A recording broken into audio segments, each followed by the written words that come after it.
comienza La Brújula. Muy buenos días, aquí estamos este lunes 17 de diciembre de 2018, aquí en La Brújula, el programa hecho para aportarle un granito de arena a un país que no tiene rumbo, que está a la deriva. Y bueno, escuchábamos siempre la canción de Serrat y siempre me encanta porque dice descorre el velo, ¿no?, que oscurece el cielo. Y hoy tuve la desgracia de despertarme a las 3 de la mañana y entonces a eso de las 3:30, allí por donde vivo yo, que no es muy lejos de la radio, empezó a caer un diluvio torrencial. Y a las 7 de la mañana que salimos con Laura, mi señora, hacia el Hospital Posadas, donde ella es jefa en el servicio de asistencia social, bien, era un diluvio torrencial. Y ahora, viniendo para la radio, el día se ha puesto hermoso, brutal. Por eso, dice Serrat, descorre el velo que oscurece el cielo. Y realmente alguien lo ha hecho y tenemos un día precioso. Bueno, buenos días a todos, en particular, al operador Beto, allí está siempre atento y siempre con una colaboración sin la cual no podríamos salir al aire. Y mi compañero de programa, Daniel de Abrantes. ¿Qué tal? Buenos días a todos. Bueno, como siempre en esta presentación, vamos a decirle que hoy vamos a tener un programa muy rico, con mucha participación, y entre otros vamos a tener a nada menos que Miguel Bonazo. Miguel Bonazo, uno de los mejores escritores, una de las mejores plumas que tiene la Argentina, autor de muchísimos libros, algunos magníficos realmente, aparte un protagonista de la política, en fin, defensor del ambiente, promotor de leyes que han sido muy importantes, como la ley de bosques y la ley de protección de glaciares, un hombre que vivió en México, que sufrió el exilio, que conoce, en fin, creo que estamos en presencia de uno de las personas más ricas por experiencia, por sabiduría, por cultura, a la cual nosotros podríamos acceder para hacerle algunas preguntas. Le vamos a hacer unas cuantas preguntas, algunas referidas a México, sobre todo por esta nueva experiencia que está haciendo Andrés Manuel López Obrador, magnífica experiencia, y también le vamos a preguntar un poquito sobre la Argentina. Y no nos olvidamos que hoy se cumplen los 188 años de la muerte de Simón Bolívar. 188 años, para quienes no lo recordaban, la muerte de uno de los grandes libertadores de América. Yo como hincha de Independiente no podría olvidarme. Y le vamos también a preguntar porque Miguel Bonazo tiene en uno de sus libros, La venganza de los patriotas, exacto, tiene algunos párrafos dedicados a esta relación y a la descripción de la personalidad de Simón Bolívar y de San Martín. Y esa entrevista tan polémica y digamos, tan poco conocida en su trasfondo real, que fue la entrevista de Guayaquil, ¿no? Así Entre es. Los dos libertadores. Así es. Entonces, hoy vamos a tener un día lleno de temas y va a ser un día riquísimo. Yo les diría que vamos a iniciar con una nota editorial donde voy a tratar de rebatir las mentiras de un hombre que asesora al gobierno, que yo diría que es su principal ideólogo, un hombre a quien Enrique Dussel calificó como un cínico, y creo que es correcto, que se llama Durán Barba. Voy a tratar de rebatir a Durán Barba en una nota que hizo ayer sobre pobreza cero, pero no voy a tratar de rebatir a Durán Barba por una pretensión del intelecto, una pretensión del esnobismo. No es por eso. Voy a tratar de rebatirlo porque la semana pasada la Universidad Católica Argentina nos informó que ha crecido brutalmente el número de pobres en la Argentina. En un trimestre creció en más de 2 millones la pobreza en nuestro país. Principalmente los pobres son niños. En el próximo trimestre volverá a incrementarse el número de pobres en la Argentina, llevando a niveles astronómicos. Entonces alguien podría creer, bueno, el gobierno tiene buenas intenciones, pero las cosas no le están saliendo. No voy a hablar de las intenciones del gobierno. Voy a decir sí, que es la consecuencia de un pensamiento equivocado en el mejor de los casos. Cínico podría ser en otro caso, que falsifica la verdad y falsifica la realidad, llevando información incorrecta. Y lógicamente, que si las premisas con las cuales actúa el gobierno son falsas, lógicamente los problemas, en lugar de resolverse, se agudizan. Pero si estos fueran problemas matemáticos, bueno, alguien en el futuro podría resolverlos. Pero cuando se trata de que quienes se empobrecen son básicamente los jóvenes y los niños, lo que estamos haciendo es liquidando el futuro de la Argentina.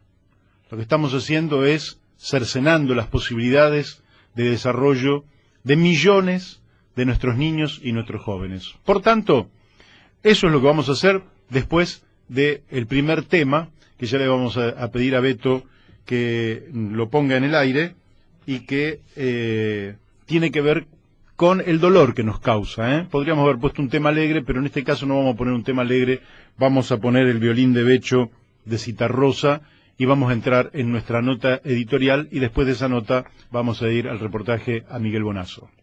Estamos entonces para toda la audiencia de Radio La Luna, AM 1140, desde Palomar, provincia de Buenos Aires, aquí en Morón, y también por Radio Fénix, 92.1 MHz en Corrientes Capital, y para todos quienes nos están escuchando a través de aplicaciones o de Internet a lo largo y a lo ancho del país.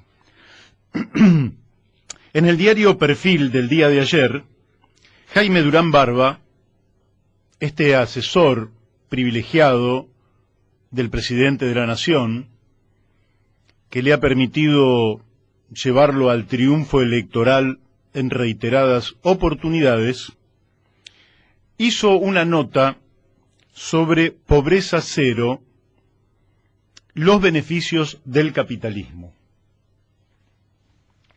Entonces dice Durán Barba que después de Mao Zedong, aquel revolucionario que durante 35 años luchó contra lo que él entendía un régimen injusto, y en 1949 iba a triunfar la revolución china, ese líder que se mantuvo en la cúspide del poder chino durante muchos años, murió allí por 1976. Y dice Durán Barba que después de Mao, la mayoría de los chinos quería acceder a la tecnología, consumir y vivir mejor. Con la muerte de Mao, los nuevos dirigentes instauraron un modo de producción capitalista, conservando su sistema político. Es decir,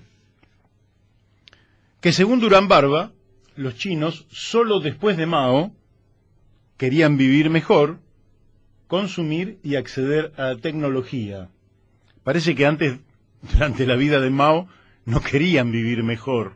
Es medio raro esto que dice Durán Barba. Pero dice que tras la muerte de Mao Zedong, los nuevos dirigentes instauraron un modo de producción capitalista. Ahora veamos, ¿qué dice el presidente de China y secretario general del Partido Comunista Chino en el informe que da en el último congreso de octubre del año pasado, que se realizó en Beijing o Pekín, en el Gran Palacio del Pueblo, y que es el informe más importante que el presidente de China y secretario general del Partido Comunista da. Es un informe extensísimo, y yo me voy a remitir a una pequeña frase porque esto es radio. Y él dice: por el logro del triunfo definitivo en la culminación de la construcción integral de una sociedad modestamente acomodada y por la conquista de la gran victoria del socialismo con peculiaridades chinas de la nueva época. Amigo, ¿a quién le damos bolilla? ¿A Durán Barba o al presidente de China? ¿Que esto es un modo de producción capitalista o es un modo de producción socialista? Uno de los dos tiene razón. Bueno, yo les voy a decir, entre el presidente de China, que lidera un partido de 90 millones de afiliados y un país de 1.400 millones de personas, y un señor nacido en Ecuador, que viene a decirnos a los argentinos cuál es la realidad, le creo a Xi Jinping, el presidente de China. Quiere decir que China no tiene un modo de producción capitalista, señor Durán Barba. Es una falsificación absoluta que les permite engañar a millones de seres humanos diciéndoles que el país económicamente más exitoso del mundo durante los últimos 40 años, a tal punto que cuando un país crece mucho se dice crece a tasas chinas, el país más exitoso, insisto, del mundo durante los últimos 40 años, no tiene un modo de producción capitalista, tiene un modo de producción socialista.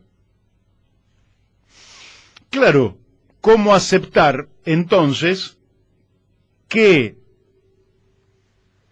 según Durán Barba, dice que aquella sociedad, la China, es la sociedad que avanzó rápidamente a la supresión de la pobreza? Ningún país del mundo ha logrado tanto éxito combatiéndola. Más de 700 millones de personas superaron ahora esa situación, y para el 2020, dice Durán Barba, China planea llegar a la pobreza cero. Sí, quiere llegar a la pobreza cero, pero no a través del modo de producción capitalista, sino a través del modo de producción socialista, señor Durán Barba. No intente engañar a la gente.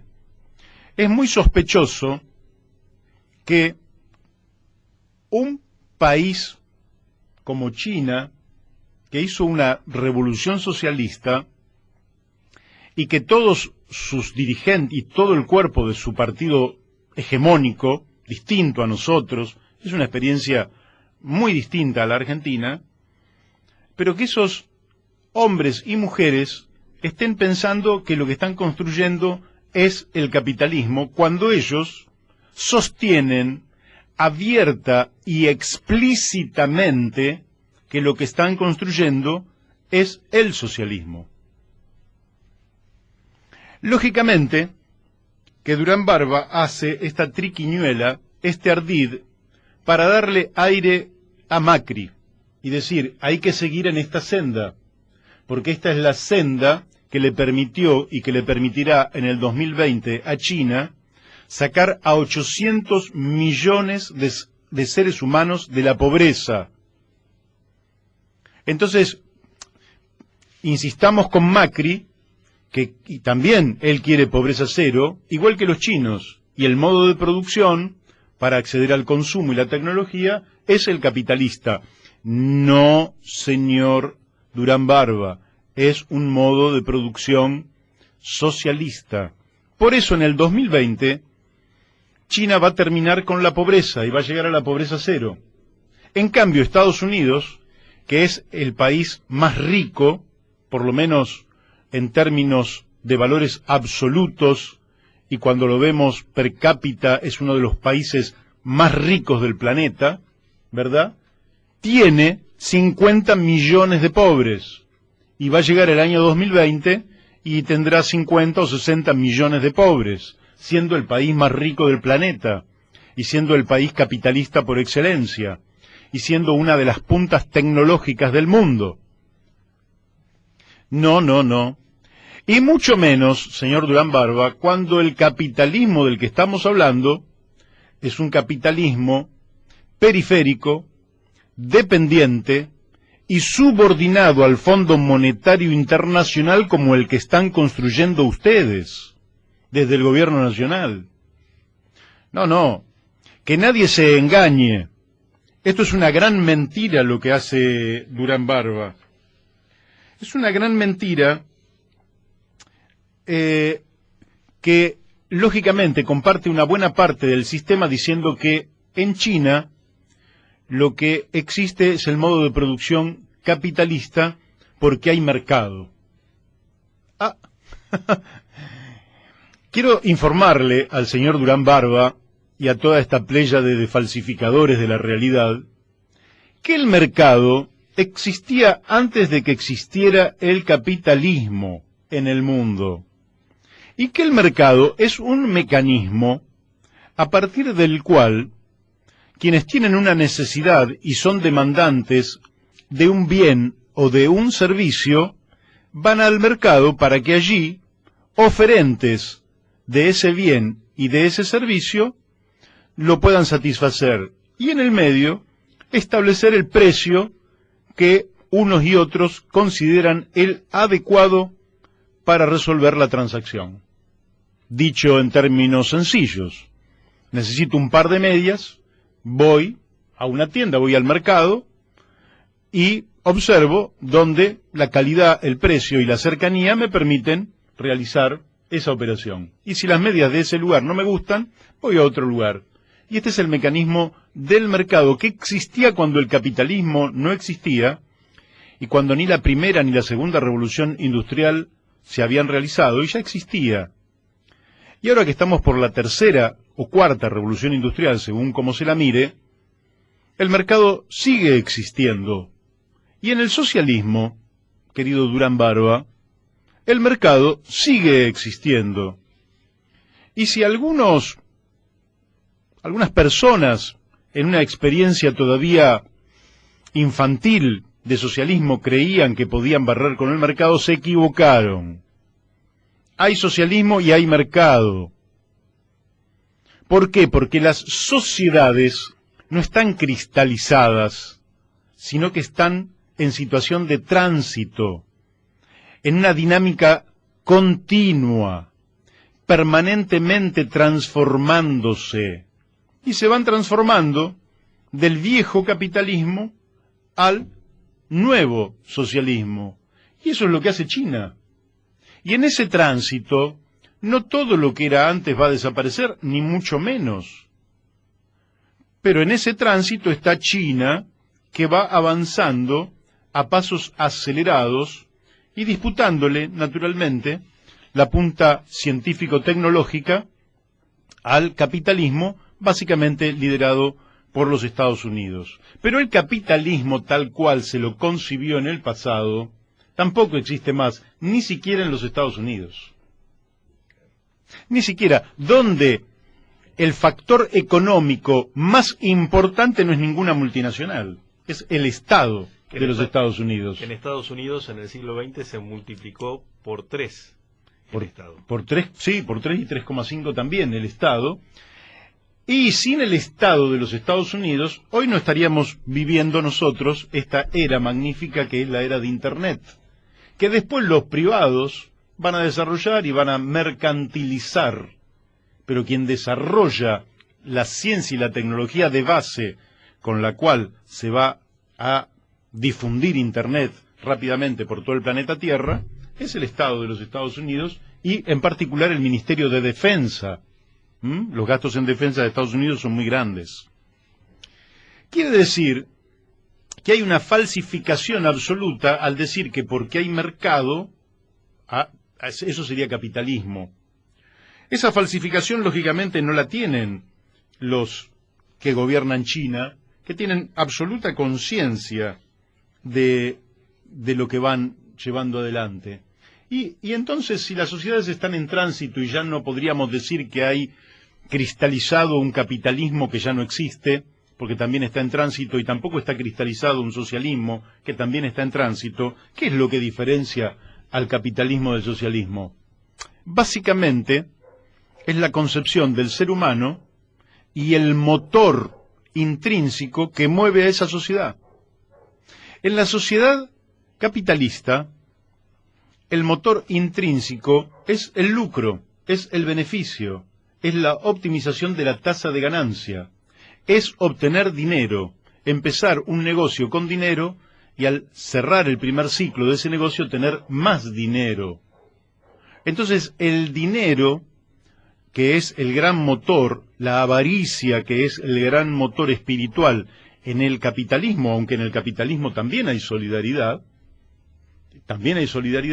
pero reclama, como dicen los liberales, de un ser humano absolutamente egoísta, que solo piensa en sí mismo. Eso es el capitalismo. Y ahí están los ideólogos como Milei, que carece del mínimo grado de solidaridad, y el tipo se plantea, como un imbécil que es, que los seres humanos somos absolutamente egoístas. ¿Y el socialismo en qué se diferencia? El socialismo se diferencia en que todos los avances científicos y tecnológicos van a estar al servicio del bienestar de toda la sociedad. Eso es. Y dentro de esta concepción mucho más solidaria, también se pueden desarrollar las fuerzas productivas, la ciencia, la tecnología y la evolución más gigantesca que haya visto la humanidad, que son estos últimos 40 años de China. Pero la diferencia es que en una concepción socialista se llega a la pobreza cero, pero en una concepción capitalista como la que defiende este hombre, que se llama Durán Barba y que ha impregnado con su ideología a todo este gobierno, nunca se va a llegar a la pobreza cero. Y por eso no es el fruto de algún error que nosotros tengamos cada vez más pobres. Es el fruto razonable de una manera de ver las cosas que tiene Durán Barba y que se la transmitió a todo el gobierno. Por eso el gobierno, que inició con 29 puntos de pobreza, lo cual era una verdadera vergüenza, y que ahora debería estar, digamos, en 16, 17% de pobreza, está en el 33,6% del último trimestre y va a ir arriba del 35% en el próximo trimestre. Entonces, nunca, aunque le demos 100 años de gobierno a esta gente, vamos a terminar con la pobreza. Y como la pobreza golpea fundamentalmente sobre los chicos, lo que nosotros estamos haciendo es hipotecando el futuro.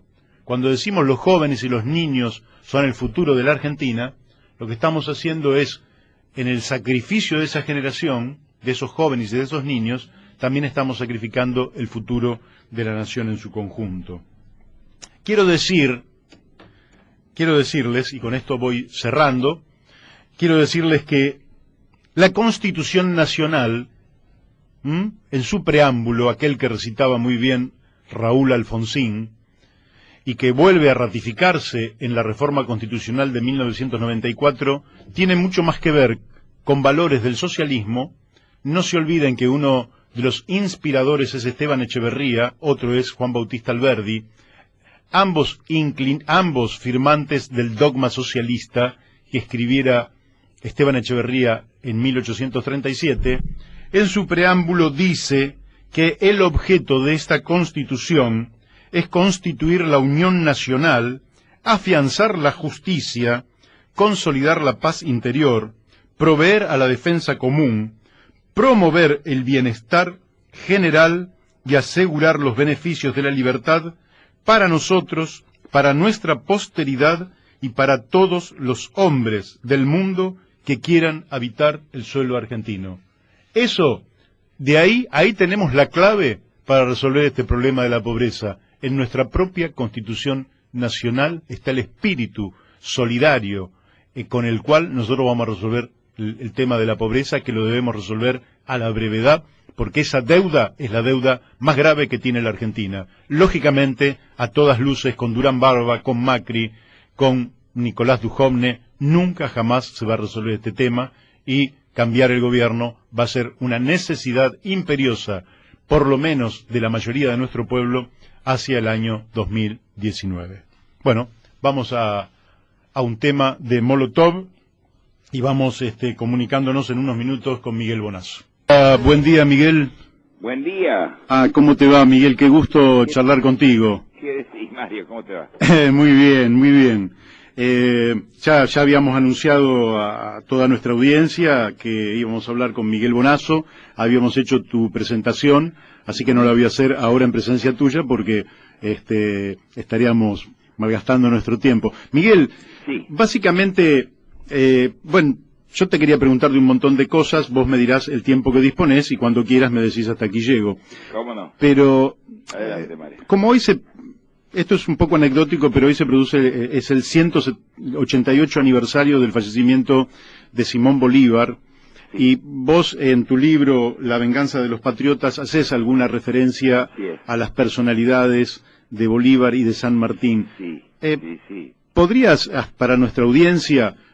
son personajes de esta novela histórica que tiene algunas licencias literarias, pero que básicamente se basa en investigación de la historia. Claro. Ese es un momento muy puntual de Bolívar, cuando se produce la independencia, ya se produjo la independencia del Perú, ha sido San Martín protector y todo lo demás, y cuando después del encuentro famoso de Guayaquil, de San Martín y Bolívar, o mejor dicho, cuando se produce el encuentro de San Martín y Bolívar, le expulsan a San Martín a su mano derecha, que era Bernardo de Monteagudo, ¿no es cierto? Un gran jacobino, es decir, un hombre tipo Mariano Moreno, ¿no? Claro. De esos hombres enrayé que tuvo la Revolución de Mayo, ¿no es cierto? Que después finalmente es asesinado en la calle de Lima. El libro gira, casi es una novela policial, digamos. Claro. Porque gira en torno al asesinato. A veces es una novela policial, pero es una novela policial que tiene mucho que ver de verdad con la historia, porque a Bolívar realmente le cortan los dos brazos, porque recordarás que el mariscal Antonio José de Sucre, que también es el libertador de lo que se llamaba el Alto Perú, es decir, lo que hoy es Bolivia, claro, también fue asesinado. Entonces a Bolívar le matan al gran político, al gran diplomático y gran escritor, que era Monteagudo, y le matan y jurista, y le matan al brazo militar. O sea, le matan al brazo, le cortan el brazo político con Monteagudo y le cortan el brazo militar con Sucre. Todo esto en beneficio de las oligarquías latinoamericanas ya existentes, digamos, o sea, de la colonia, que finalmente imponen los localismos en vez de la patria grande, esa patria grande con la que soñaba Bolívar y de alguna manera también San Martín, de unificación, de confederación, lo que ellos soñaban un poco con que fuera los Estados Unidos de América del Sur, ¿no? Y es fracturado, porque obviamente no conviene ni a los intereses de las oligarquías locales de los distintos países, ni tampoco, por supuesto, a la corona británica. Claro, así es. Gran enemigo que quería aprovecharse de la independencia respecto a España para lucrar, ¿no es cierto?, con las nuevas naciones. Así es. Entonces este hombre de gran genio y sufre, finalmente termina derrotado. Bolívar es un gran derrotado. Así que una de sus frases más amargas, dichas al final de su periplo, de su carrera heroica contra el Imperio Español, es lo mejor que se puede hacer en este continente es irse. Qué amargura, ¿no? Sí. Qué amargura, con qué tristeza. Fíjate que San Martín dice más o menos lo mismo, además lo hace. Sí. Se va a Francia. Sí, sí. Es muy curioso que ambos libertadores, que fueron geniales, porque si uno piensa que en aquella época no había WhatsApp, sí. ni mail, ni nada, se levantan al mismo tiempo en dos situaciones geográficas extremas, distintas. Uno en la América más del sur, que es San Martín, y otro en la América del Sur, pero la parte más septentrional, más norteña de la América del Sur, que es Simón Bolívar. Y coinciden finalmente, ¿no? O sea, coinciden finalmente. Sí. Yo cuento en mi libro el encuentro, mi suposición, mi hipótesis sobre el encuentro secreto famoso de Guayaquil, ¿no es cierto? Donde de alguna manera San Martín es desplazado del papel glorioso final de concluir la independencia de América del Sur y queda reservado esto a Bolívar. Bolívar finalmente tampoco lo llevará a cabo y será con la batalla de Ayacucho Sucre, el gran mariscal de Ayacucho, gran genio militar. San Martín lo ponderaba mucho y tenía un inmenso respeto por Sucre. Decía que Sucre era un gran jefe. Y la verdad es que Sucre era un genio logístico.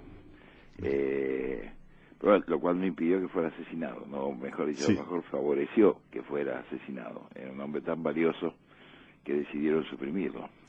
Así es, la violencia en nuestra América, y bueno, valga este recordatorio como homenaje a Simón Bolívar, que muchas veces también estas oligarquías los han querido poner como antitéticos a San Martín y Bolívar, y realmente estaban en una misma misión histórica. Hay que recordar la oligarquía, que es muy bruta además, muy ignorante.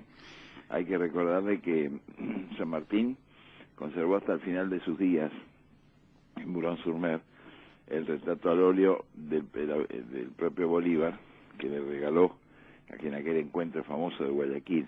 Lo conservó San Martín conservó ese regalo de Simón hasta el final de sus días. O sea que no es cierto. Ambos tenían matices y diferencias en sus proyectos, como suele suceder con los hombres de Estado, ¿no es cierto? Y con los grandes jefes militares. Por ahí a veces no tienen una visión estratégica exactamente igual, o táctica. Y además, bueno, la ambición personal de saber quién se lleva la gloria, porque la diferencia con el tiempo de hoy es que no es quién se lleva la guita, quién se lleva la gloria de ahí. Sí. Esa Miguel, estoy acá. Una enorme diferencia.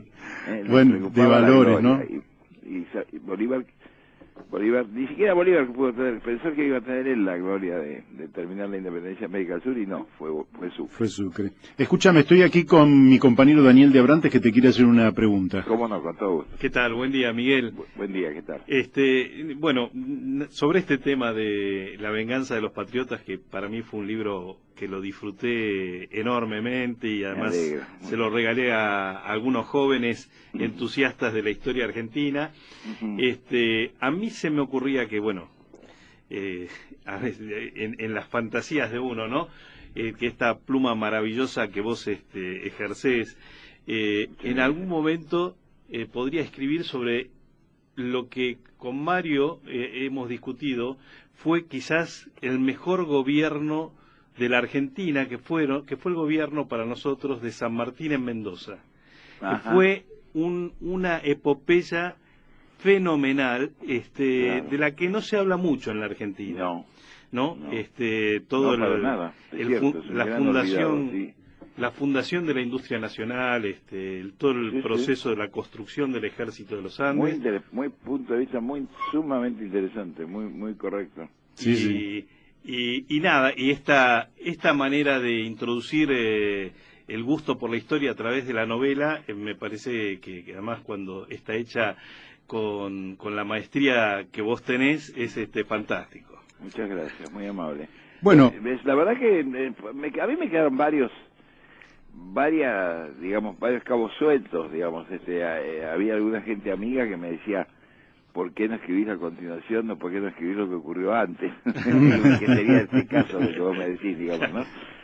Cuando se organiza el gran ejército libertador, ¿no? Porque en realidad Bolívar va a la gobernación de Mendoza con un propósito estratégico. Él siempre tiene el propósito. Él ve claro, según Terraño, y puede ser cierto, por el famoso informe Maitland, es decir, el plan que tenían los ingleses se dan cuenta que era imposible, digamos, hacerlo por el Alto Perú directamente, y que lo que había que hacer entonces era libertar, digamos, de España a Chile, y después ir a Perú, ¿no es cierto?, por mar, y libertar a Perú por mar. Sí, pues una cosa es decirlo y escribirlo, como hizo Maya en una casa tomando un té, y otra cosa hacerlo. Hacerlo desde la nada, que era en ese momento... Exacta, la nada absoluta. Así es. Y el que la hace es San Martín. San Martín. Y el pueblo mendocino, ¿no? Que Y el pueblo mendocino, sin duda, que lo apoya muchísimo. ¿no? Claro, él se hace en realidad nombrar gobernador para armar la campaña de los Andes. Claro. Así es, sí. Esa es la verdad. Miguel, ahora 188 años adelante, al día de hoy, uno de los motivos por los cuales te llamaba es porque vos conocés mucho de México, viviste allí, Así es. y entiendo que hay un fenómeno político extraordinario con muy poca difusión en la Argentina. Como suele suceder en nuestro país, es bastante poco curioso. Sí, claro. Si lees los diarios mexicanos vas a encontrar cualquier información sobre Argentina. Lees los diarios argentinos no encontrar ninguna información sobre México. Claro, lo cual es un horror porque nosotros somos, en palabras, somos la América antes española, tenemos el mismo idioma y son fenómenos muy importantes. Exacto. ¿Cómo lo estás leyendo este triunfo? Como diría Borges, somos más europeos nostálgicos que latinoamericanos de tiempo completo. Claro, pero eso puede ser en época de Borges, nosotros ya somos más americanos. Más o Todavía menos. peor que europeos nostálgicos. Ahora hay muchos nostálgicos de Orlando y de Tailandia. Todavía es peor culturalmente. Sí. Pero era preferible ser nostálgico del Faubourg Saint-Germain o de Montparnasse, ¿no? Sí, sí. Yo lo estoy viviendo muy contento y te voy a explicar. Yo no sé si ustedes vieron en mi Facebook, yo publiqué, y Carmen Aristegui en su sitio, que tiene como 20 millones de seguidores en México, difundió, mejor dicho, más que publicó, difundió la primera entrevista televisiva que se le hizo a Andrés Manuel López Obrador cuando empezaba, hace 20 años, y se la hizo un servidor.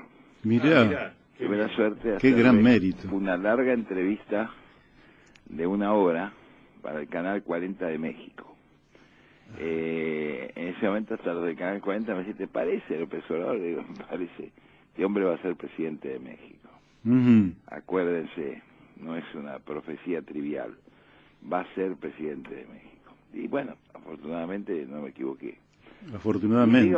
Y digo afortunadamente porque es un hombre de profundas convicciones. Cualquiera que la vea, que la busque, está en YouTube y está en mi No la vi, Facebook, así que la voy a ver. En mi Facebook, y está en el de Carmen Aristegui, en el sitio de Carmen Aristegui. Cualquiera que vea la entrevista esa se va a dar cuenta de la continuidad de las ideas de López Obrador. O sea, la obsesión por la democratización del país. Real, no la democratización falsa, cierto, formal, ritual, sino el acceso a la vida política de los sectores más postergados y humildes, ¿no es cierto?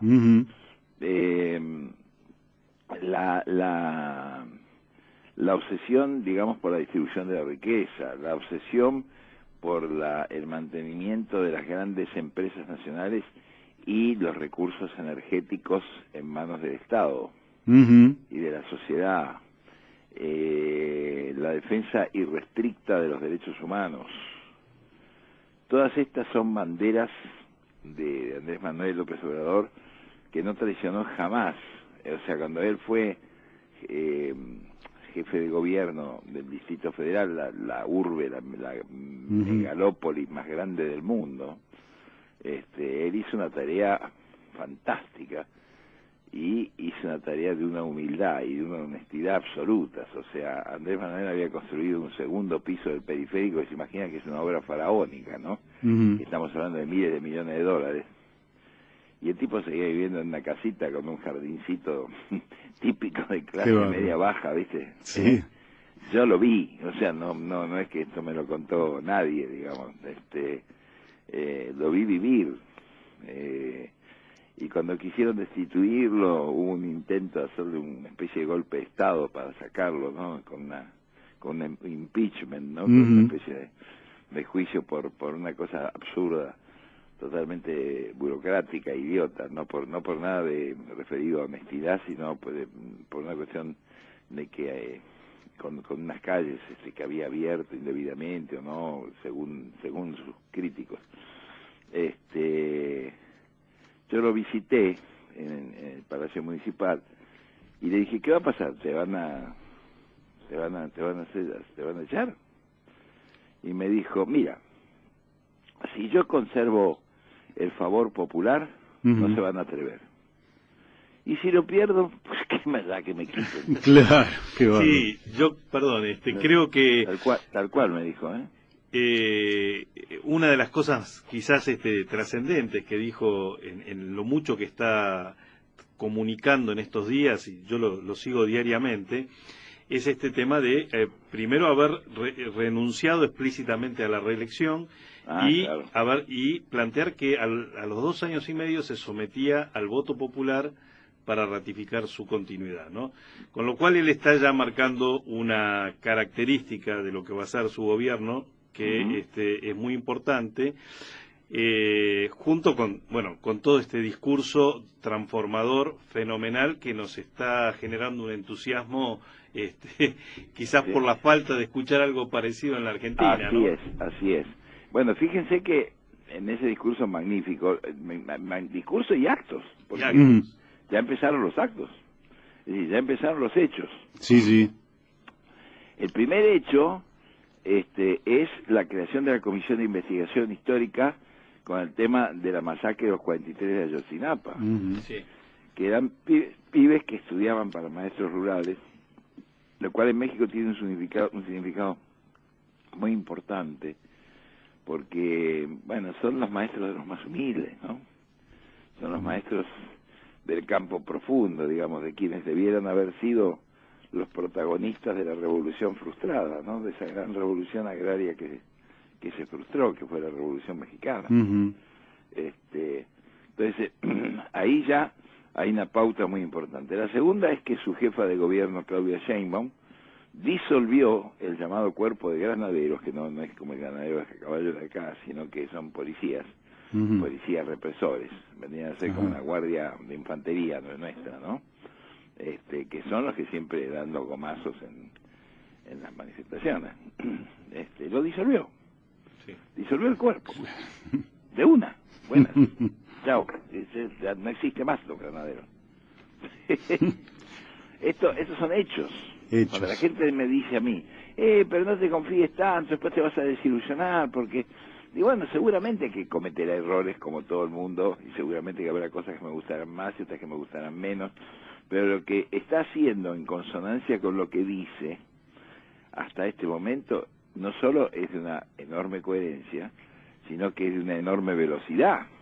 Claro. O sea, está procediendo muy rápido, muy rápido, siguiendo ahí los consejos de Maquiavelo, ¿no? El consejo del príncipe. Los 100 lo que días. tengas que hacer, hazlo en la primera semana, porque conservarás todo tu prestigio. Así es. Te hago seguimos con López Obrador, pero una digresión. ¿Cómo ves la relación con Estados Unidos, que es una relación súper tensa desde la aparición de Trump, mucho más, ¿no? Y él le ha dado una vuelta de hoja muy seria. Bueno, en primer lugar, él no admite, por supuesto, ninguna cosa que signifique, digamos, degradación ni humillación ni ataque a sus conciudadanos, ¿cierto? De ninguna manera. Sí, en esto Andrés Manuel, podríamos decir, es en el mejor sentido de la palabra, un nacionalista.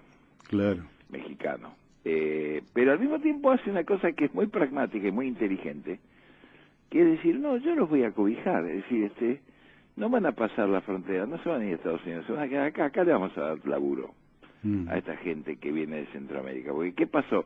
La gente no se explica por qué hubo tantas matanzas desde Felipe Calderón hasta ahora, es decir, desde el 2006 hasta para acá, que son terribles, ¿no es cierto? Ustedes saben que hay 30.000 desaparecidos, 100.000 muertos, todo esto, esa guerra espantosa, famosa contra el narcotráfico, en realidad no es la guerra contra el narcotráfico, sino que es la complicidad de sectores policiales con el narcotráfico, guerras mafiosas y control del conflicto social y asesinato de los líderes sociales. Claro.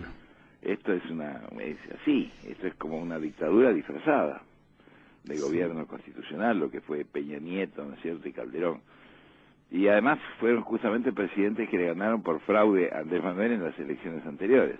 Sí, que le robaron la elección. Calderón, fue vergonzoso el fraude, y yo lo puedo decir porque yo fui observador, estuve ahí, o sea, fui uno de los que cotejó el tema electoral, y realmente fue un fraude repugnante que llevó a la presidencia a este demócrata cristiano de derecha, de extrema derecha, que ha sido, digamos, el que dijo que había que militarizar, ¿no es cierto?, meter al ejército en la represión del narcotráfico, y provocó toda esta hecatombe que estamos viviendo y de la cual, digamos, va a costar salir. Bueno, en medio parte de esa matanza tuvo como objetivo asustar a los migrantes centroamericanos para que no fueran a Estados Unidos. Ahí había una política hipócrita de Hillary Clinton, muy demócrata por un lado, entre comillas, ¿cierto? Pero en la realidad muy perversa, que tendía, digamos, bueno, sepan que si cruzan ahí con el tren ¿no es cierto?, la Bestia, no sé cómo se llama, el tren de la costa este, bien digo, sí, y bueno, los van a matar, y los mataban. Es decir, entonces, esto ha sido hecho para desalentar la migración centroamericana que pasaba por México para ir a Estados Unidos. Es una política de Estados Unidos que ya estaba antes de Trump, ya estaba con Barack Obama, desgraciadamente. Se sabe poco de eso, ¿eh? Se sabe poco de eso. No se sabe nada, porque Estados Unidos se maneja bien en sus comunicaciones. Claro. Ahí también está tomando la iniciativa con medidas económicas para fortalecer la industria de toda la frontera. Exactamente. Y le baja los impuestos y como que le redobla la apuesta a Trump. Dice, ¿vos querés que las empresas se vayan? Que se afinquen y se queden, exactamente, tal cual. Y por otro lado, en la frontera sur, Chiapas y todos los, digamos, las gobernaciones del sur, iniciar la revolución o la transformación en la salud, en la educación, en los temas más. Con lo cual, digamos, se hace, ante todo le hace, no un favor, sino le hace justicia a sus conciudadanos. Indirectamente podríamos decir que le hace un favor a Trump, porque si Trump está tratando de frenar la inmigración, en vez de que la frene al estilo nazi, con alambre de púa y con muros y con patrullas de la Guardia Nacional y todas esas porquerías que hace Trump, dictatoriales, verdaderamente fascistas, y Andrés Manuel, como demócrata, como hombre verdaderamente progresista, le dice, mira, hermano, es más sencillo, más práctico y mucho más humano que la gente se quede acá, que tenga trabajo, que tenga vivienda, que tenga salud, y que se queden en México, que vayan ahí a sufrir y a tener una vida de esclavos, porque obviamente no van porque les gusta Estados Unidos, digamos, y ven las películas norteamericanas, van porque no tienen laburo en México, van porque están súper explotados en México, es decir, van por las condiciones espantosas reinantes hasta ahora con el gobierno priista del último presidente, ¿no es cierto?, de Peña Nieto, y con el gobierno anterior democristiano de derecha del señor Calderón, ¿no es cierto? Y de Fox antes, que era un imbécil, además de todo era un retardado mental. Entonces, yo creo que es una política inteligente, como diciendo, no, para, cacho, no quiero que los reprimas, no los vas a reprimir, vamos a tratar de que no lleguen. Claro. ¿No? Miguel, te pregunto por otra cosa, porque vos también, más parte de todo tu conocimiento sobre México, aquí, como diputado nacional, estuviste vinculado, lógicamente, a temas tan importantes para la defensa del ambiente como la ley de defensa de los glaciares o la ley de bosques. López Obrador ha planteado algunas cosas que son, me parece, revolucionarias, que algunos no se animarían a plantearlas acá. Uno es oponerse terminantemente al fracking. Así es. Otro es que no se permitirá la introducción y el uso de semillas transgénicas. Así es, tal cual. Bueno, además de un... No, sí, muy bien, estás muy bien informado, sí, así es. Bueno, las dos cosas son ciertas. Cosa que da la impresión de que, como la contracara de esa moneda, la Argentina apuesta al fracking en vaca muerta, claro, como si allí estuvieran las soluciones al futuro de los argentinos. Argentina es un país Argentina es un país neocolonial en vías de subdesarrollo. Esa es la Argentina. Es para llorar eso que decís. Digamos claro, es un país neocolonial en vías de subdesarrollo. Es una neocolonia. Y tiene un administrador colonial llamado Macri. Sí. Porque vos fíjate cómo se podrían hacer las cosas exactamente al revés. Bueno, es que es lo que plantea México, muy correctamente lo que estás planteando vos. En primer lugar, Andrés Manuel ha sido categórico en la condena del fracking. En esto, además, él coincide con todos los pueblos originarios de su país, que están en contra del fracking porque están en defensa del agua. Efectivamente. Como es obvio. Y entonces, además, ha habido luchas terribles. La buena parte de los asesinatos a los que me refería antes son tremendos. Esas terribles fotos que hemos visto, de gente colgada de los puentes, de fosas clandestinas con 100, 200, 300 cadáveres. Todo eso tiene que ver también con la lucha ambiental. Hay mucho ambientalista asesinado en México. Y precisamente por oponerse a la mega minería con cianuro, tipo la que practica la Barrigol acá en la mina de Veladero en San Juan, ¿no es cierto? Y que yo combatí cuando estaba efectivamente al frente de la Comisión de Recursos Naturales y Conservación del Ambiente Humano en la Cámara de Diputados y con la ley de glaciares. Y hay, digamos, fracking también.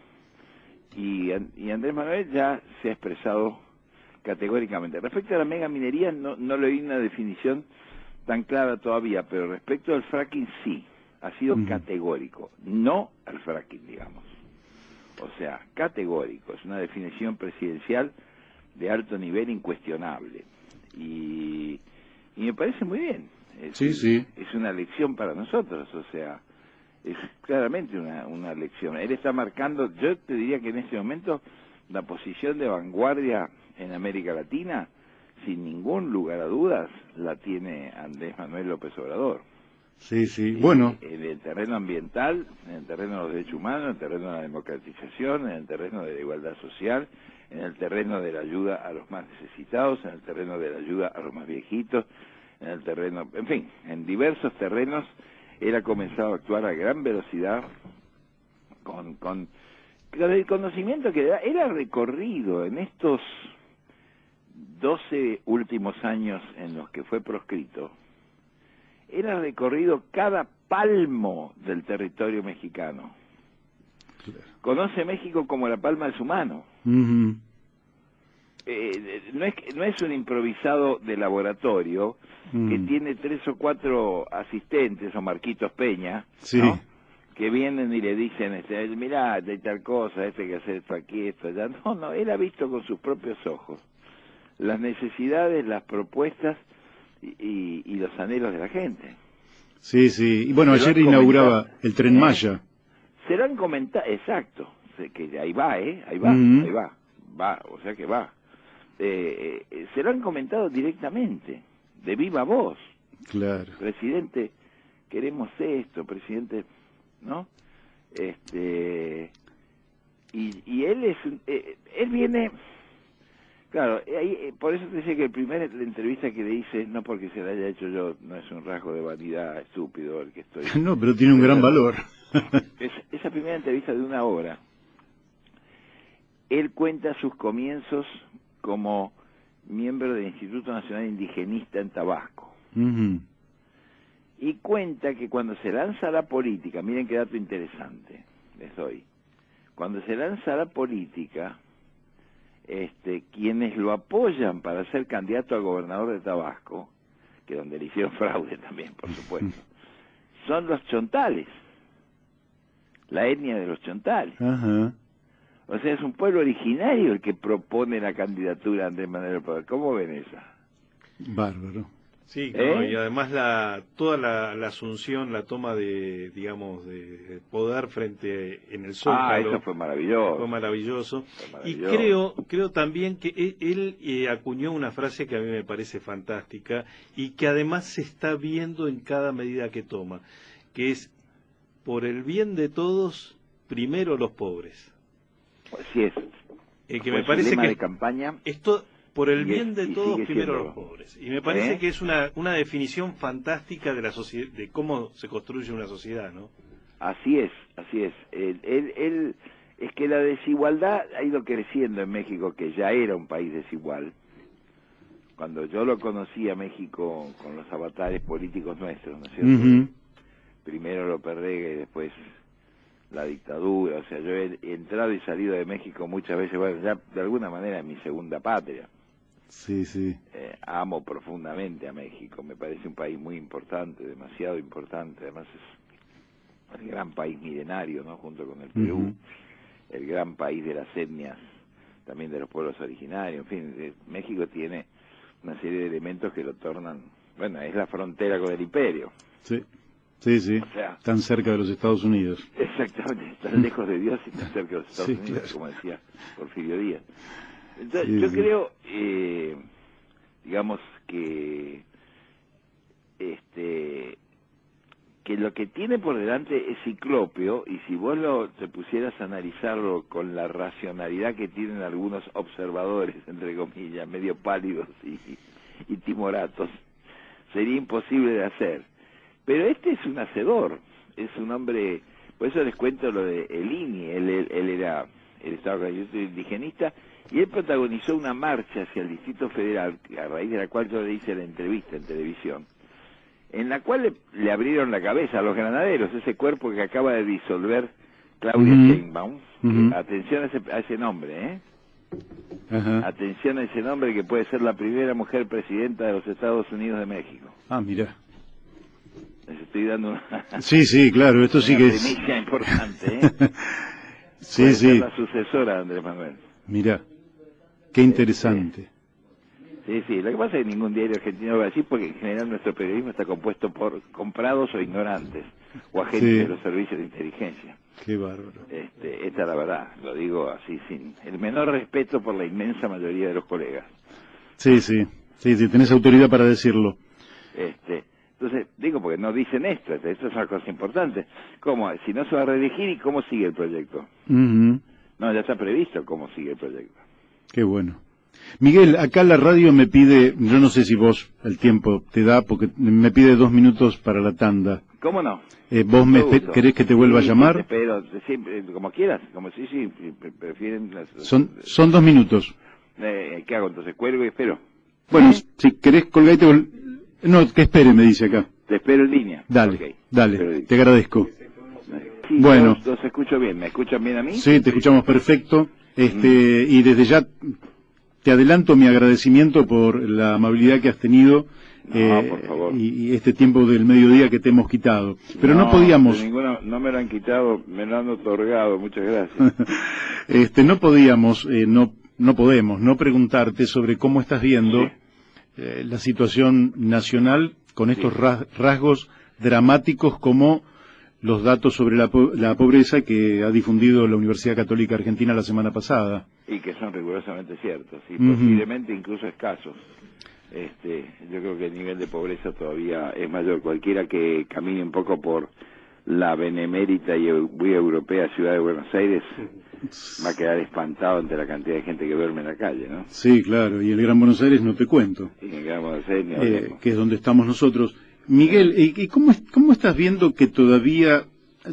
Se dice habitualmente que los oficialismos conservan siempre 1/3 del electorado, y aquí hay evidentemente un 20% de derecha, que bastante inescrupulosa y que ha aceptado las más grandes mentiras por parte de este gobierno. Así es. Pero que todavía conserve la adhesión de algunos sectores que son del campo popular, por decirlo de alguna manera, y que no sé qué estarán esperando que esto dé resultado, cuando a todas luces esto marca un declive que no tiene por destino otra cosa que agudizarse en el futuro, porque aparte está dejando una deuda de una magnitud inusitada que se va a empezar a pagar después que los aportes del Fondo Monetario Internacional que justamente terminan con la administración de este gobierno. Así es, así es. Y bueno, vos lo estás sintetizando muy bien.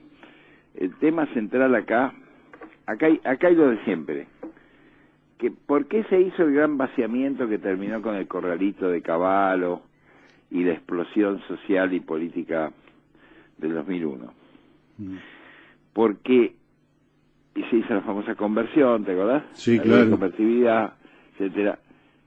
Y endeudamiento brutal, ¿no? ¿Te acordás? La de megacanje, diversas maniobras delictivas, sí, juzgadas incluso por la justicia federal, como maniobras delincuenciales, ¿no? Eso puede ser del endeudamiento, pero el endeudamiento es una cosa, y el endeudamiento es algo sano. No lo es, ni lo es la corrida cambiaria, que algún día habrá que investigar, es un acto de corrupción gigantesco. Así es. La famosa corrida cambiaria, ¿no es cierto? Y la devaluación, de hecho, que nos encajó este gobierno a todos, bajándonos el ingreso en dólares al 50%, ¿no? Así es. Nos cortaron con un proveedor así a la mitad, ¿no? De un saque. Así es. Y algunos vivos que tenían la información se llenaron los bolsillos. Miles de millones de dólares. Hay que decirlo, porque estos que hablan de corrupción y que hablan de los que están en cana y qué sé yo, y ellos merecerían estar en cana también, sin ninguna duda. Absolutamente. Absolutamente. Aquí habría que ponerle ya de grilletes y esposas a varios bandidos de este gobierno. Sí. Entonces, el tema es gravísimo, porque todo esto se inscribe ¿en qué proyecto? En el proyecto de hacer un país colonial, proveedor de materias primas, de recursos naturales, sin ningún valor agregado de carácter industrial, ni un mercado interno poderoso, al servicio del imperio, al servicio de Estados Unidos, y al servicio de las grandes potencias. Es así. Es decir, ¿por qué quiere hacer fracking en Vaca Muerta y todo lo demás? Sí, para abastecer, ¿no es cierto?, a los mercados centrales. Sí, sí. Y no importa que se destruya el medio ambiente, algo tan vital como el agua, ¿no es cierto?, en la República Argentina. Y que además el saldo que le quede al país sea ínfimo, ¿no? Le quede la limosna y los otros se alcen con el santo y la limosna, ¿no?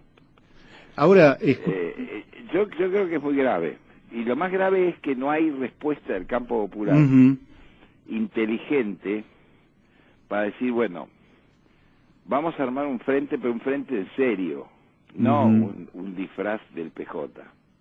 Claro. ¿No? Ni exclusivamente un proyecto personalista, que es Cristina o Mongo, no importa, da igual. Es decir, en este país, una de las cosas que marcan el claro fracaso de la política argentina ha sido los personalismos. Es decir, en vez de pelear por programas electorales, por la definición de un proyecto de país, peleamos por fulano mengano. Sí. A mí no me interesa pelear más por fulano mengano, me da igual, digamos, son todos falibles. Lo que me interesa es decir, bueno, ¿por qué vamos a luchar? ¿Por qué vamos a luchar en serio? Porque lo que viene, como vos lo acabás de describir, es terrorífico. Es decir, ¿cómo haces para agarpar los nuevos 136.000 millones de dólares más los 50.000 del fondo, digamos, que ha contraído este señor en 3 años? ¿No? Sí, están hipotecando el futuro. ¿Quién los garpa y cómo los garpa? Ahora, ¿por qué te hago una pregunta, después Daniel te quiere hacer otra? Sí. Vos lo dijiste con mucha claridad, nosotros también planteamos, el frente antes que opositor tiene que ser un frente programático, ¿no? Así es. Es decir, que sepamos, estábamos hablando de López Obrador, sus 100 puntos, se sabe para qué, entonces, un gobierno. Ahora, ¿a qué atribuís que después de tantos años de vida democrática en la Argentina no hayamos logrado una cultura que exija un programa para quien va a presentarse a una elección?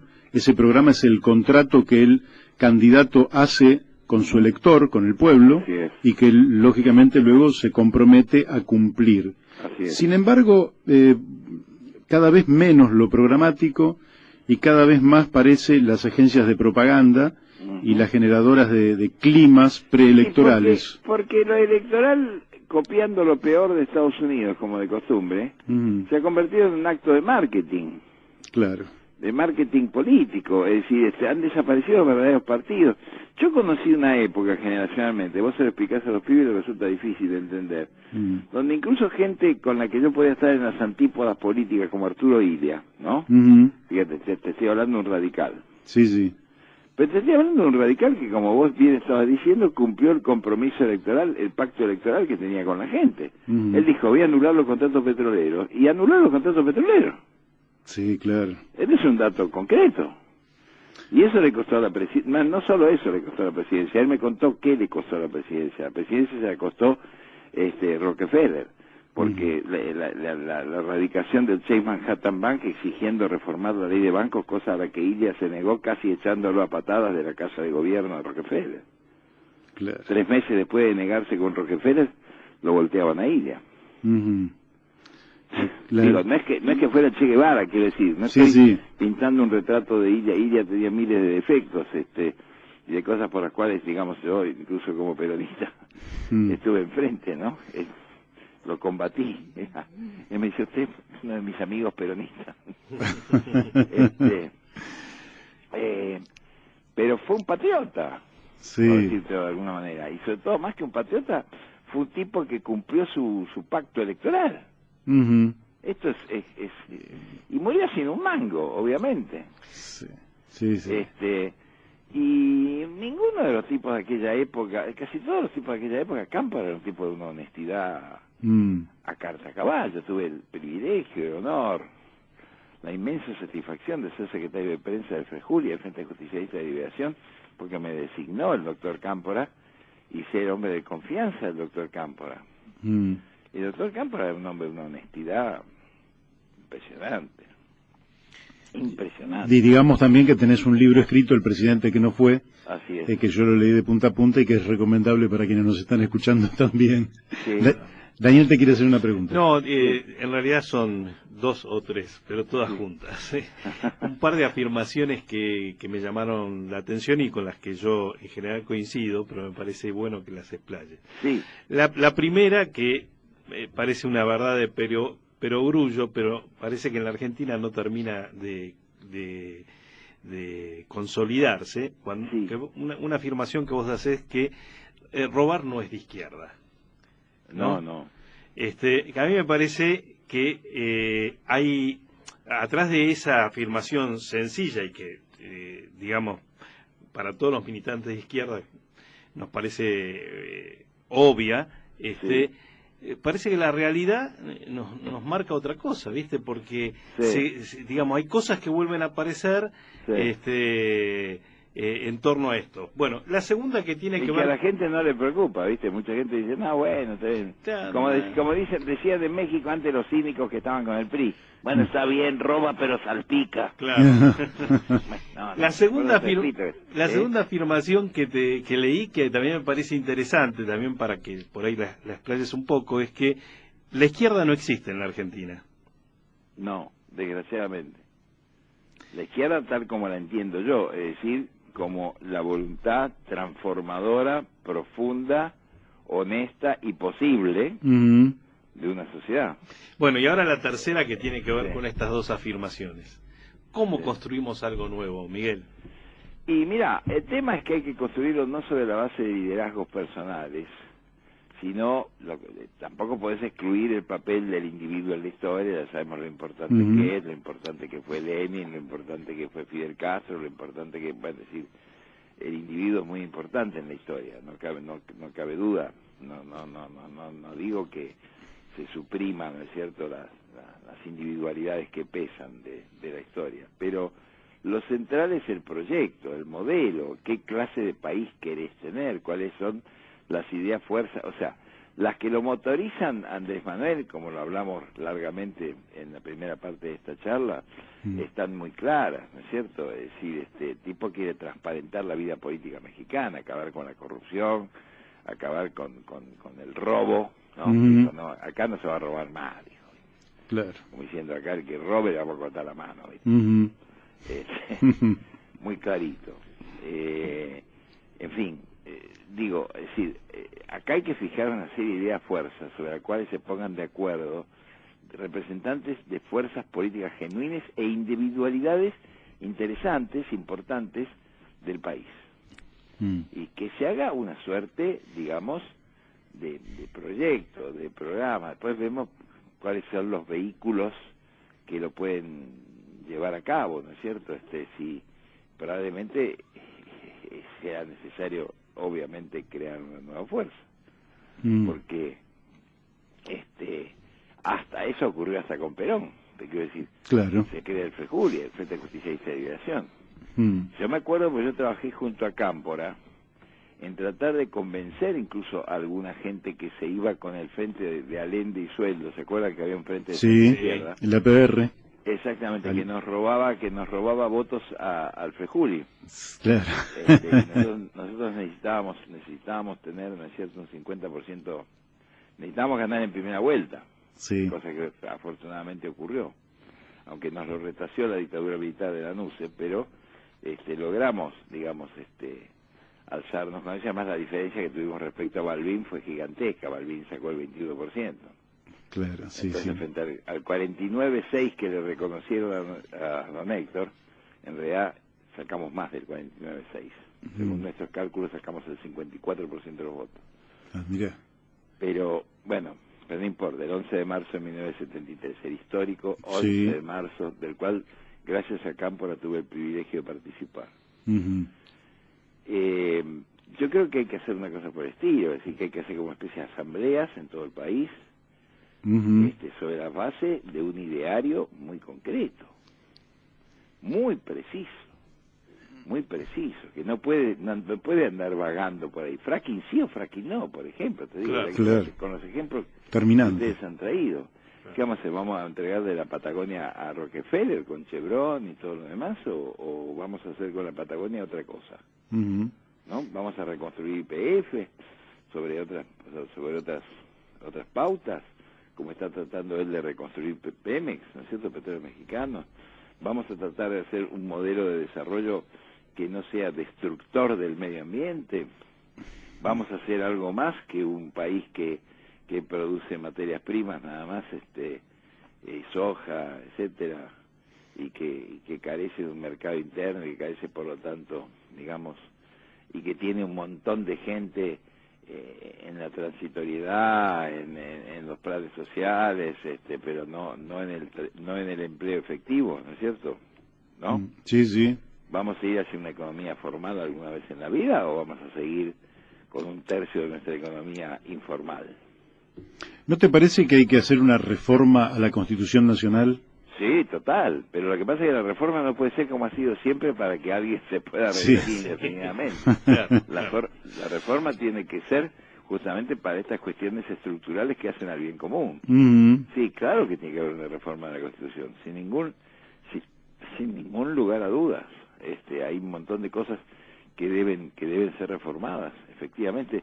Pero fíjate que si se cumpliera efectivamente la Constitución, este sería un país maravilloso.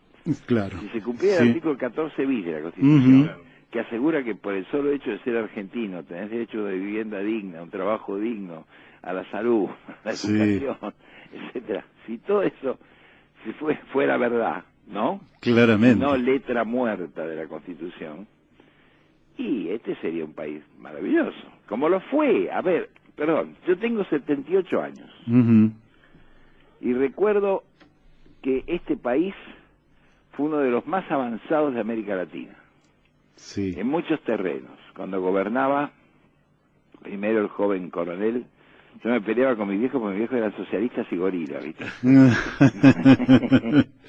Y yo de chiquito era peronista. Era un peronista de 5 años, ¿te imaginas? Claro. Que dormía con una foto del coronel Perón al lado de la cama. Mirá vos. Pero yo vi un país distinto, loco. Yo me acuerdo que una vez le dije a un tipo de la construcción, porque usted que es obrero, y me dijo, señor obrero, pibe. A partir de ahora somos señores obreros. Claro. Mierda. Me acuerdo de las anécdotas, como si estuviera viviendo. Digo que estaba un albañil que estaba trabajando en una obra en construcción al lado de mi casa. Sí. Es decir, yo vi un país donde la tuberculosis quedó erradicada en 1947, cuando yo tenía 7 años, no había más tuberculosis. Claro. Ahora hay de vuelta. Vi un país donde, digo, más allá de todas las cosas que se le puedan cuestionar al peronismo y de todo lo que no hizo, cosa que una vez charlé con Fidel Castro a fondo, Fidel me decía, bueno, Perón cayó por lo que no hizo. Él no tenía que haberse limitado a irritar a la oligarquía, sino tenía que haberla expropiado. Y yo dije, sí, estoy de acuerdo. Estoy de acuerdo. No le dio para eso. No sé si no le dio ideológicamente o no le dio fácticamente, pero no le dio. Es verdad lo que usted dice. Pero de todas maneras, lo que hizo en ese momento, era un país alfabetizado. Claro. En un continente analfabeto. Sí. Es decir, y eso gracias a la ley 1420, laica, obligatoria, ¿no? Claro, y aquel peronismo también incorpora los planes quinquenales, y vos sabés que hoy hicimos un editorial rebatiendo una nota de Durán Barba del día de ayer, en Perfil. Qué personaje siniestro. Es siniestro. Sí, Enrique Dussel los villanos, viste, que aparecían en las obras de teatro de los pueblos, viste, que se asomaban por el telón y decían, ahora los voy a joder a todos, ¿no? Sí.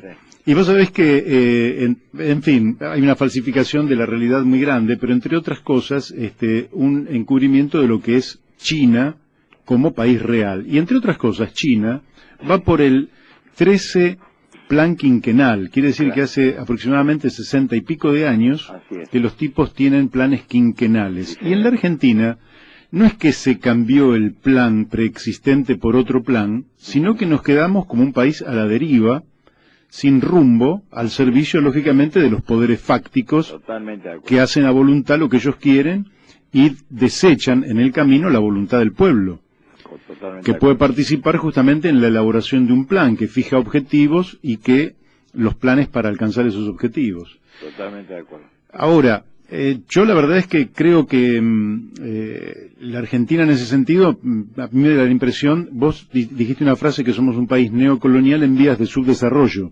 Sí. Yo lo veo como un país a la deriva y realmente con una dirigencia política que no ve más allá de la próxima elección.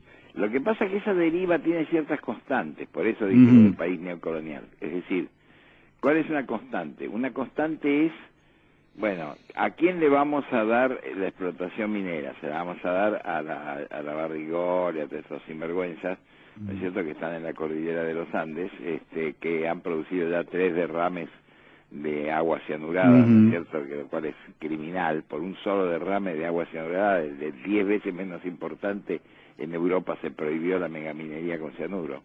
Claro. ¿Sabías? Sí, sí. Entonces, digo, estamos hablando de que hay una desprotección absoluta. Le hemos entregado el campo a Monsanto y por lo tanto le hemos entregado el glifosato a la población argentina para que se muera de cáncer. Ahora o sea, Bayer. el herbicida de Monsanto, ¿no? Ahora Bayer. Bueno, ahora Bayer, sí.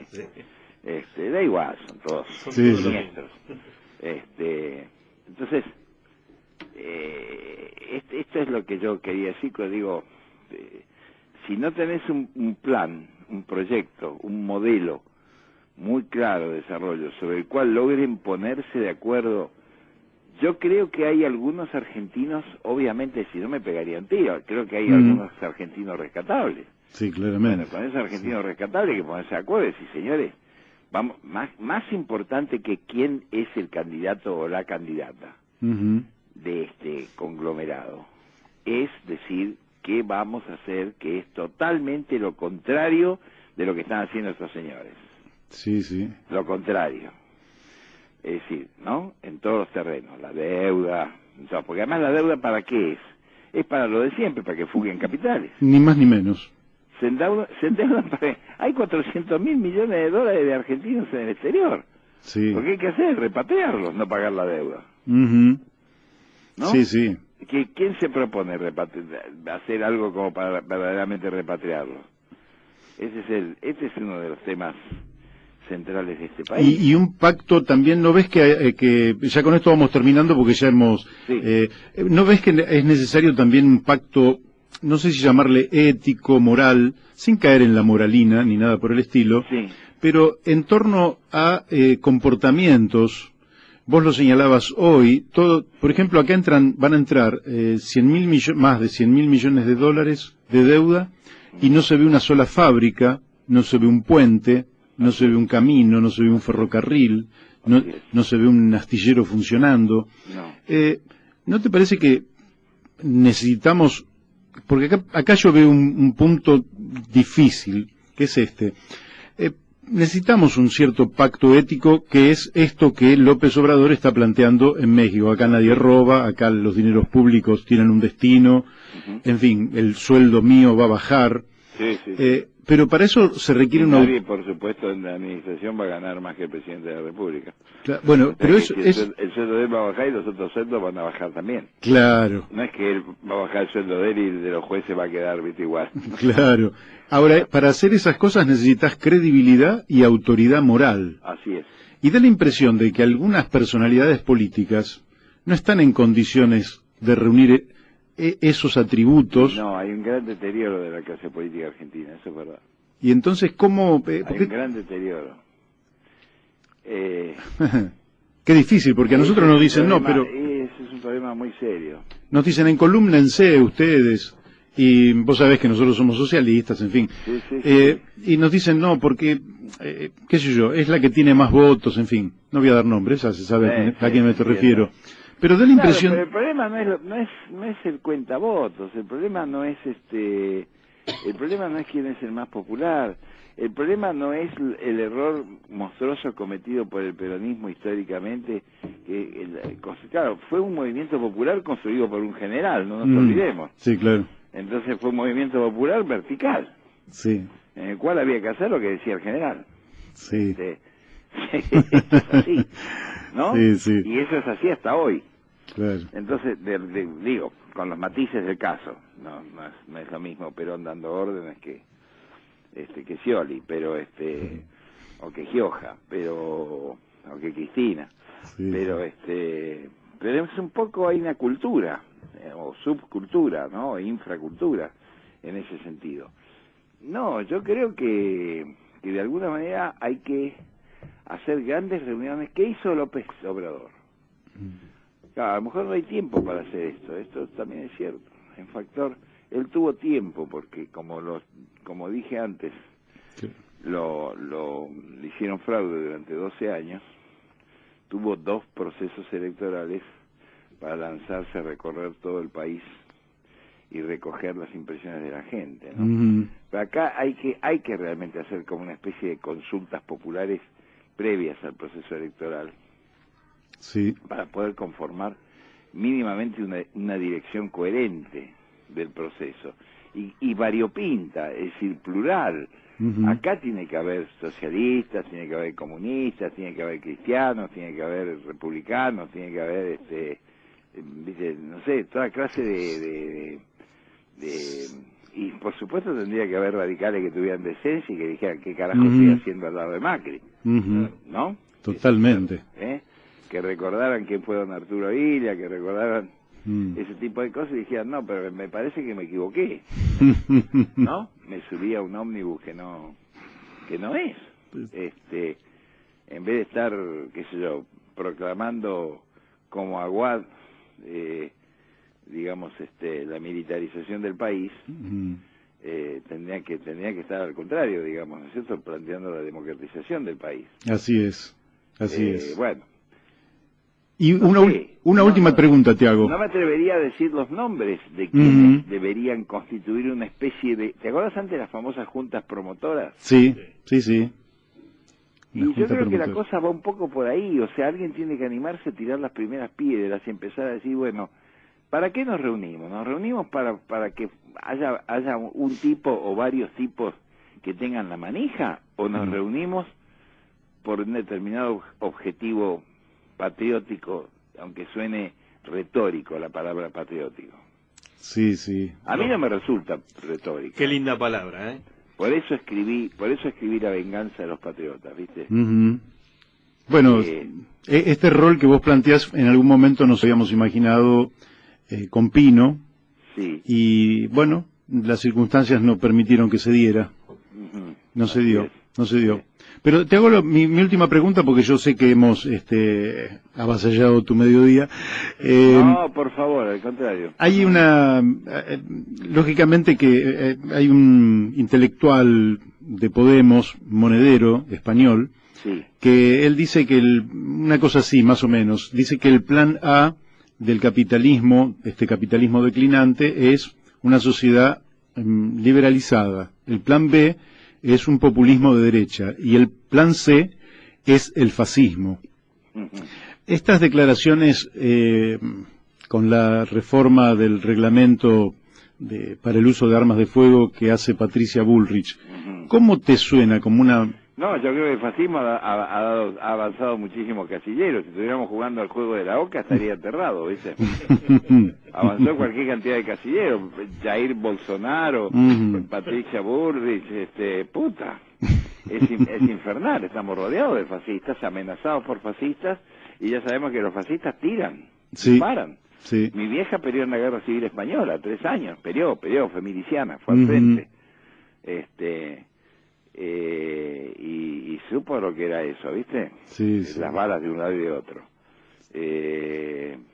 No, estamos ante la tercera opción que indicaba el compañero Monedero español. Sí, claro. Sí, o sea, ya estamos inmersos en la opción fascista cada vez más, se ve, digamos, todos los diversos movimientos fascistas que están apareciendo, ¿no es cierto? ¿No? All over the world.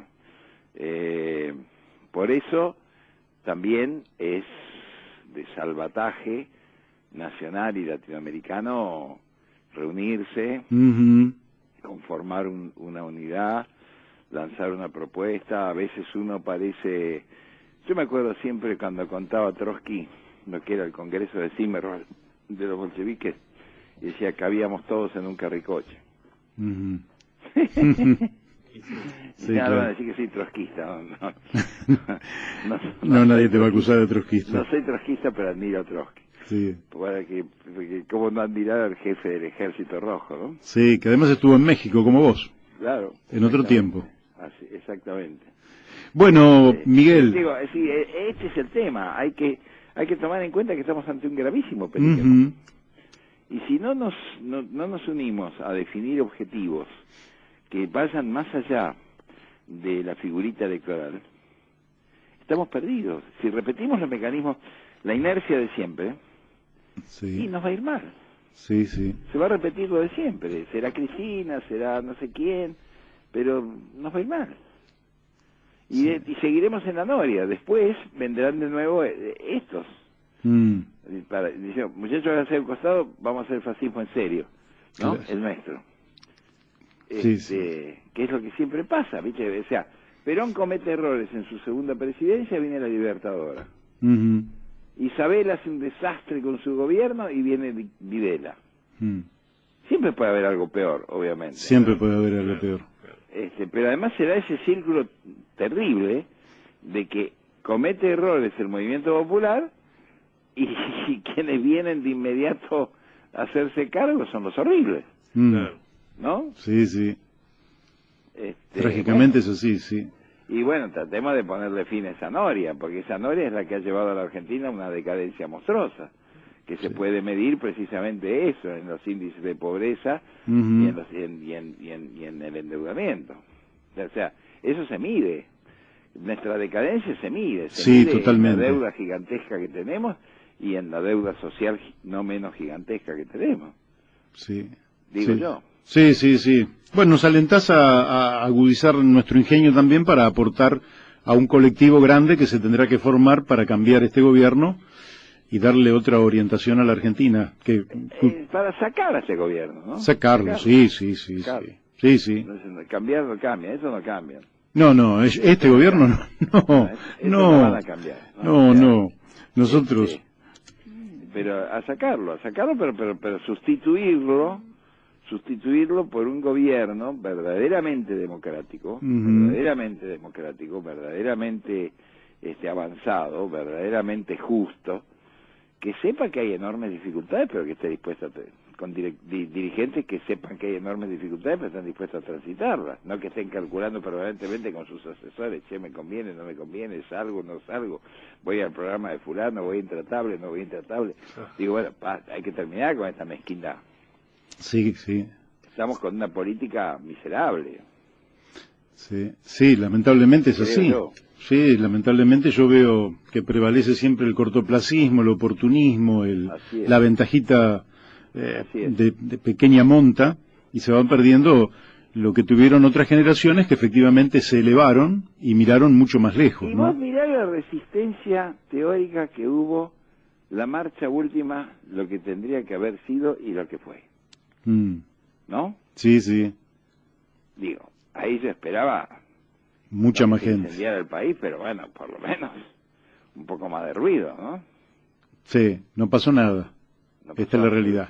Absolutamente nada. Hay un momento también de decaimiento y vos sabés que yo veo, por ejemplo, que muchos le criticaban al gobierno anterior que los planes sociales los hacían con un criterio clientelar. Y yo creo que estos utilizan los planes sociales para generar zombies. Es decir, gente que se resigna definitivamente a vivir en el margen, a tener a sus hijos en el margen y a pensar que toda su existencia va a estar allí, en ese margen, sin destino, sin futuro, sin progreso, sin las condiciones mínimas que se exigen para el tiempo histórico que vivimos. Para una vida digna. Para una vida digna. Y creo que en eso, lamentablemente, son bastante eficaces. No hablo de la persona en particular que podría ser Carolina Stanley, que lleva esto y que podría quizás hasta tener cierta sensibilidad, pero me parece que sistémicamente el material sobrante que genera este capitalismo periférico, semicolonial, bueno, ¿cómo convivimos con eso? Los tenemos que resignar a que esa gente no presione y, bueno, viva y muera así, al margen de todo. Es terrible. Y me parece que eso es la historia que hoy hay que cambiar y que esa gente vuelva a sentirse protagonista de la historia, ¿no? Mira, yo creo que una de las cosas que la gente debería entender, que aparentemente no está vinculado a lo que acabas de decir, pero sí lo está, muy en el fondo, es que este capitalismo conduce al fin de la especie humana.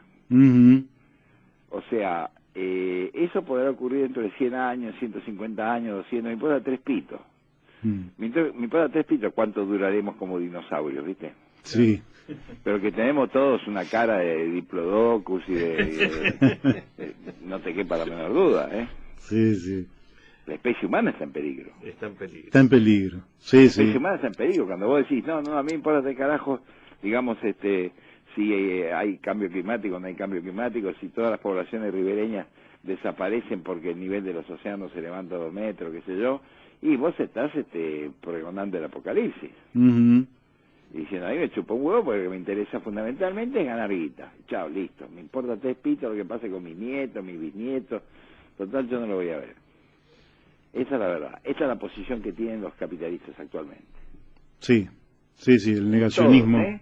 Todos son unos canallas en este aspecto. Entonces, y bueno, si no hay una respuesta humanista del otro lado, de decir, no, un momento, loco, un momento.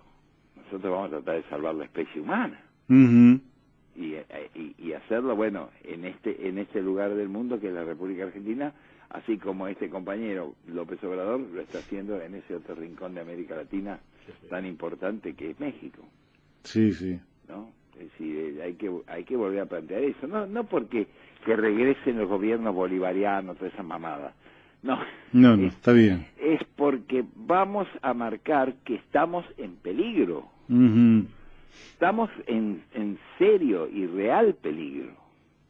O sea, si uno mira una foto de un glaciar de hace 10 años y la mira ahora, va a encontrar un desierto donde antes había un glaciar. Claro.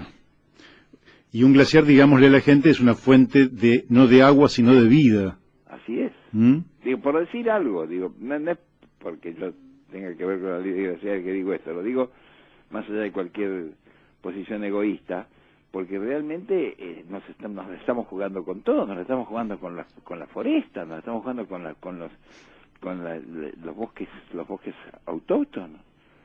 Sí. Nos estamos jugando. Argentina tiene una décima parte de lo que tenía a comienzos del siglo XX, de bosques. Uh-huh. Una décima parte. ¿De qué estamos hablando? Sí, sí. Esto nos llevan puestos. Sí, sí. Pero nos llevan puestos en serio, porque lo que les interesa es la rentabilidad. No si la gente sobrevive o no sobrevive. Terrible. Claro, yo quiero sobrevivir, yo quiero que... Tengo hijos, tengo nietos. Quisiera que sobrevivan. Sí. Que vivan, no solo que sobrevivan, que vivan. Sí, sí, Que puedan vivir.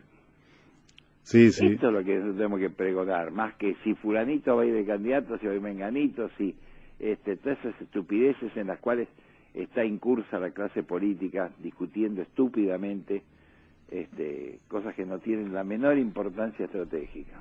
Así es. Bueno, Miguel, ya son las 13:48, ha sido extraordinario el tiempo que te hemos tenido. Ustedes, muy amables. No, para nosotros ha sido un lujo, creo que los aportes que haces me parecen extraordinarios, creo que has hablado con tranquilidad y con comodidad. Mucha comodidad, absoluta comodidad. Yo siento que, Miguel, yo te siento amigo, aunque no somos amigos bueno, en el sentido cotidiano. Hemos estado juntos en varias. Sí, y además sos quizás también, Miguel, un sobreviviente de una generación que pagó un precio muy alto en la Argentina. Por querer construir un país de verdad. Un país de verdad. Y bueno... Cada vez más honro a esa generación. Sí. Y cada vez más recuerdo compañeros que lamentablemente, por toda una serie de errores de algunos sobrevivientes y de maldades y de corrupciones de algún que otro sobreviviente, esos compañeros no pueden ser honrados, ¿viste? Y fueron la inmensa mayoría. Claro. De esos compañeros que dieron la vida anónimamente, que pelearon como leones. Sí, y que hoy faltan. Con los errores que puedan haber cometido. Sí, sí. Están en mi corazón y estarán en mi corazón hasta el último día de mi vida. No me van a mover un milímetro del amperímetro los que vienen aullando terroristas, subversivos, etcétera. Me tienen sin cuidado. Terroristas fueron los que bombardearon la ciudad de Buenos Aires el 16 de julio de 1955 en el ataque terrorista más impresionante que sufrió la República Argentina y probablemente América Latina, con el bombardeo de una ciudad abierta. Sí, sí. Esos son los terroristas. Bueno, Miguel, un lujo tenerte acá, muchísimas gracias, seguramente más adelante, el año que viene, por ahí te estamos molestando de vuelta. No, es ninguna molestia, al contrario, un gusto realmente poder decir las cosas tal como son o como uno cree que son. Sí. Por supuesto que todas son susceptibles de discusión en un esquema verdaderamente democrático, pero bueno, tal como me he podido expresar con total libertad. Sí, y sos un faro, yo creo que para muchos jóvenes que ahora te están escuchando, sos un faro y, bueno, para todos los que te leen, te han seguido como escritor, como periodista, como conducta de vida, como ética política, así que para mí también es un honor y un gustazo poder hablar contigo. Muchas gracias, les agradezco muchísimo. Necesita refrendarlo eso. Bárbaro. Bueno, en los momentos de depresión no hace falta refrendarlo. Bueno, te deseamos felices fiestas y que empieces muy bien el 2019. Muy felices fiestas y muy feliz año para todos ustedes. Bueno, un abrazo, Miguel, y hasta pronto. Un abrazo muy grande. Gracias. Hasta luego.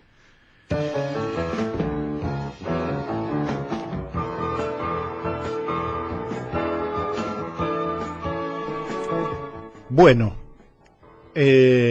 creo que esto es un programa histórico. Este es un programa que a mí me enorgullece, que creo que para Radio La Luna y Radio Fénix de Corrientes debe haber sido también un verdadero orgullo haber mantenido durante 1 hora y media prácticamente un diálogo con un protagonista de nuestra historia, un observador de una calidad extraordinaria Un gran artista. Alguien que lo sabe expresar, tanto desde el punto de vista oral como escrito, como muy pocos, que tiene esa trayectoria de vida donde dice que su segunda patria es México, y en México hoy tenemos a Manuel López Obrador, y creo que más allá de algún rasgo de tristeza que emerge fruto de la realidad en la que vivimos, hay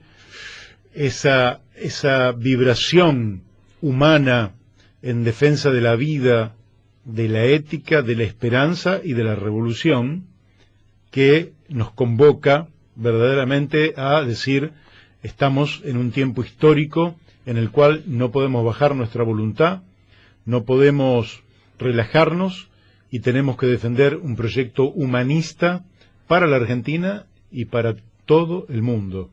Y creo que a esto nos convoca un poco Miguel, y la verdad que me siento súper satisfecho y súper contento con esta entrevista que hemos mantenido con Miguel. ¿Qué decís, Daniel? Y yo creo lo mismo, y creo que esto está, digamos, en el mismo cauce de esta transformación que se está produciendo en México, que a mí me pone muy contento. Yo sabés que también pasé un año en México y me vine muy marcado por esa experiencia, y me parece que además Miguel como vos dijiste bien, ¿no? Es un faro, es una referencia en la política y en la cultura argentina, y creo que él lo dice bien. Acá hay que volver, y como vos también decías, al contrato que significa un programa político, y hay que convocar a una mesa a los que estén dispuestos a construir algo más allá de los personalismos, más allá, y además con algunas definiciones muy claras que dio Miguel acá y que las viene diciendo en torno a el papel de la ejemplaridad en la política. Así ¿sí? es. La verdad es que, más allá de todo, ¿no? Pero alguien que puede gastarse $30.000 en una cartera, a mí no me representa. Bueno, no hace falta que lo dijeras. Escuchadme, bueno, ya estamos terminando el programa de hoy. Ha sido un placer. Saludos a todos nuestros oyentes. Hoy es lunes 17 de diciembre y mañana, martes, nos vamos a estar encontrando a las 12 del mediodía por Radio La Luna, por Radio Fénix de Corrientes, y bueno, los espero a todos porque vamos a tener, espero, un programa tan interesante y tan intenso como el de hoy. Hasta mañana. Chao, hasta mañana.